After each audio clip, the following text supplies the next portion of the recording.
ನಮಸ್ಕಾರ ಸ್ನೇಹಿತರೆ, ನಾನು ಹನುಮಂತ್ ಮಾಗಿ. ಈ ಧರ್ಮಸ್ಥಳ ಪ್ರಕರಣ ಇದೆಯಲ್ಲ, ಈ ಧರ್ಮಸ್ಥಳ ಪ್ರಕರಣ ಕೇವಲ ನಾವು ಅಂದ್ಕೊಂಡಿದ್ವಿ ಧರ್ಮಸ್ಥಳದಲ್ಲಿ ಏನೋ ಒಂದು ಅನ್ಯಾಯ ಆಗಿದೆ, ಅದರ ಪರವಾಗಿ ಸಾಕಷ್ಟು ಜನ ಹೋರಾಟ ಮಾಡ್ತಾ ಇದ್ದಾರೆ, ಈ ರೀತಿಯಾದಂಥ ಆರೋಪಗಳು ಕೇಳಿ ಬರ್ತಾ ಇದ್ದಾವೆ ಅಂದಾಗ ಯಾಕೆ ರಾಜ್ಯ ಸರ್ಕಾರ ಇದಕ್ಕೊಂದು ಕ್ರಮವನ್ನು ತೆಗೆದುಕೊಳ್ಬಾರ್ದು, ಒಂದು ಆರೋಪ ಏನು ಕೇಳಿ ಬರ್ತಾ ಇದೆ, ಅದು ಸರಿಯೋ ತಪ್ಪೋ ತನಿಖೆ ಯಾಕೆ ಆಗಬಾರ್ದು ಅಂತ ಅಂದ್ಕೊಂಡಿದ್ವಿ. ಇದೆಲ್ಲವೂ ಕೂಡ ಆದ ಬಳಿಕ ಈಗ ನಿಮಗೆ ಗೊತ್ತಿದೆ, ಪರ ವಿರೋಧ. ಇವತ್ತು ಧರ್ಮಸ್ಥಳದ ಪರವಾಗಿ ಮಾತನಾಡೋದಕ್ಕೂ ಕೂಡ ಕೆಲವೊಂದಿಷ್ಟು ಜನ ಹುಟ್ಟಿಕೊಂಡಿದ್ದಾರೆ, ಅದರ ವಿರೋಧವಾಗಿ ಮಾತನಾಡೋದಕ್ಕೂ ಕೂಡ ಕೆಲವೊಂದಿಷ್ಟು ಜನ ಹುಟ್ಟಿಕೊಂಡಿದ್ದಾರೆ. ಅದು ಬೇರೆ ವಿಚಾರ. ಒಬ್ಬರು ನ್ಯಾಯದ ಪರವಾಗಿ ಮಾತನಾಡಿದರೆ, ಒಬ್ಬರು ಅನ್ಯಾಯದ ಪರವಾಗಿ ಮಾತನಾಡುವಂಥವ್ರು ಕೂಡ ಇದ್ದಾರೆ. ಇಲ್ಲಿ ನ್ಯಾಯ ಯಾವುದು, ಅನ್ಯಾಯ ಯಾವುದು ಎಂಬುದೇ ಈಗ ಜನರ ಗೊಂದಲ ಆಗಿ ಬಿಟ್ಟಿದೆ. ಈ ಧರ್ಮಸ್ಥಳ ಪ್ರಕರಣಕ್ಕೆ ಸಂಬಂಧಪಟ್ಟ ಹಾಗೆ ಸಾಕಷ್ಟು ವಿಚಾರಗಳು ಈಗಾಗಲೇ ಗೊತ್ತಿದೆ ಅಂತ ಅಂದ್ಕೊಳ್ತೀನಿ. ಧರ್ಮಸ್ಥಳ ಪ್ರಕರಣದಲ್ಲಿ ನೂರಾರು ಹೆಣಗಳು ಅಥವಾ ಸಾವಿರಾರು ಹೆಣಗಳನ್ನು ಊತಾಕಿದ್ದೀನಿ ಅಂತ ಅನಾಮಧೇಯ ವ್ಯಕ್ತಿಯಾಗಿ 164 ಸ್ಟೇಟ್ಮೆಂಟನ್ನು ನೀಡಿ SIT ತಂಡ ರಚನೆಯಾಗಿ ತನಿಖೆ ಆಗೋವರೆಗೂ ಕೂಡ ಏನೇನೆಲ್ಲ ಆಯಿತು ಅಂದರೆ, ಏನೋ ಆಗಿದೆ, ಇಲ್ಲಿ ಒಂದು ಏನೋ ನಡೆದಿದೆ ಅನ್ನೋ ಒಂದು ಗೊಂದಲ ಮತ್ತು ಇಲ್ಲಿ ಅನ್ಯಾಯ ಆಗಿದೆ ಎಂಬ ಒಂದಿಷ್ಟು ಮನಸ್ಥಿತಿ ನಿಮ್ಮೆಲ್ಲರಲ್ಲೂ ಕೂಡ ಹುಟ್ಟಿಕೊಂಡಿರ್ತಕ್ಕಂಥದ್ದು ಸಹಜ.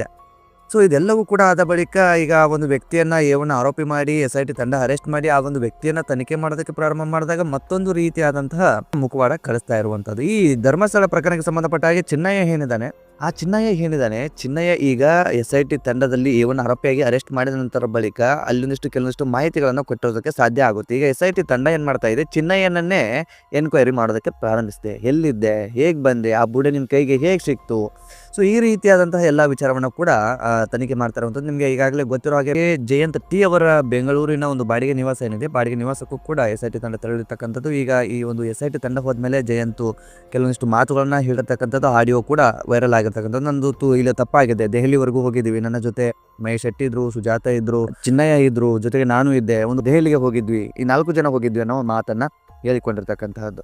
ಇನ್ನು ಇದೆಲ್ಲವನ್ನ ಕೂಡ ಗಮನಿಸಿದ ಮೇಲೆ ಚಿನ್ನಯ್ಯ ಸ್ಟೇಷನ್ಗೆ ಬರೋದಕ್ಕೆ ಸಾಧ್ಯವಾಗಿದ್ದು ಅಥವಾ ಚಿನ್ನಯ್ಯನ ಬೆನ್ನಿಂದ ನಿಂತಿರ್ತಕ್ಕಂಥದ್ದು ಈ ಒಟ್ಟಾರೆಯಾಗಿ ತಿಮ್ಮರೋಡಿ ಅವರಾಗಿರ್ಬೋದು, ಈ ಜಯಂತ್ ಆಗಿರ್ಬೋದು, ಈ ಸೌಜನ್ಯ ಪರ ಹೋರಾಟಗಾರರು ಅಂತ ಏನು ಹೇಳ್ತೀವಿ, ಅವರೆಲ್ಲ ನಿಂತ್ಕೊಂಡಿದ್ರು. ಆ ಒಂದು ಕ್ಷಣಕ್ಕೆ ಅವ್ರಿಗೆ ಏನು ಅನಿಸಿರುತ್ತೆ, ಈ ರೀತಿಯಾಗಿ ಧರ್ಮಸ್ಥಳದಲ್ಲಿ ಅನೇಕ ಶವಗಳನ್ನು ಹುಟ್ಟಾಕಿದ್ದೀನಿ, ನಾನು ನ್ಯಾಯವನ್ನು ಕೊಡೋದಕ್ಕೆ ನ್ಯಾಯದ ಪರವಾಗಿ ನಾನು ನಿಂತಿದ್ದೀನಿ, ಹಾಗಾಗಿ ನನಗೆ ನಿಮ್ಮ ಸಪೋರ್ಟ್ ಬೇಕು ಅಂತ ಕೇಳಿ ಪಡೆದಿದ್ದೇ ಆದರೆ ಎಲ್ಲರೂ ಕೂಡ ಸಪೋರ್ಟನ್ನು ಮಾಡಿರ್ತಕ್ಕಂಥದ್ದು ಅಂತ ಹೇಳ್ಬೋದು.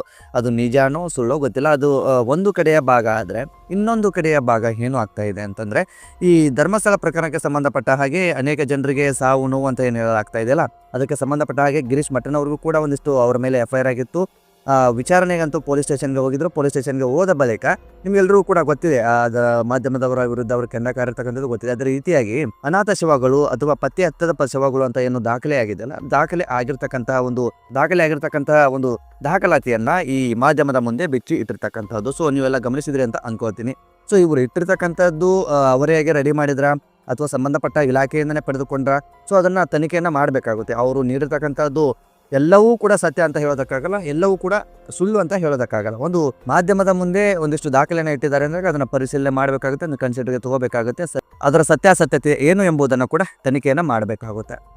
ಧರ್ಮಸ್ಥಳ ಪ್ರಕರಣಕ್ಕೆ ಸಂಬಂಧಪಟ್ಟ ಹಾಗೆ ಈ ಕೆಲವೊಂದಿಷ್ಟು ಭಾಗಕ್ಕೆ ಮಾತ್ರ ಗೊಂದಲ ಇತ್ತು. ಈಗ ರಾಜ್ಯ, ದೇಶ ವ್ಯಾಪ್ತಿಯೆಲ್ಲವೂ ಕೂಡ ಗೊಂದಲ ಆರಂಭವಾಗ್ತಿದೆ. ಈ SIT ತಂಡ ರಚನೆ ಆದ ಬಳಿಕ ಏನು ಈ ಧರ್ಮಸ್ಥಳ ಪ್ರಕರಣಕ್ಕೆ ಸಂಬಂಧಪಟ್ಟ ಹಾಗೆ ಏನು ನಡೀತಾ ಇದೆ ಎಂಬ ಪ್ರಶ್ನೆ ಜನರಲ್ಲಿ ಮೂಡಿಸಿರ್ತಕ್ಕಂಥದ್ದು. ಎಲ್ಲರೂ ಸೇರಿ ಯಾರು ಬಕ್ರಾ ಮಾಡಿದ್ರು ಅಥವಾ ಯಾರು ಬಕ್ರಾ ಆದ್ರು, ಯಾರು ಏನೇನು ಯಾರಿಗೆ ಮಾಡಿದ್ರು ಎಂಬುದು ಗೊತ್ತಾಗ್ತಾ ಇಲ್ಲ. ಬದಲಿಗೆ ಎಲ್ಲ ಸುದ್ದಿಯನ್ನು ವೀಕ್ಷಣೆ ಮಾಡ್ತಿರುವಂತಹ ಜನರಲ್ಲಿ ಗೊಂದಲವಂತೂ ಸೃಷ್ಟಿಯಾಗಿದ್ದು ನಿಜ ಅಂತಲೇ ಹೇಳ್ಬಹುದು.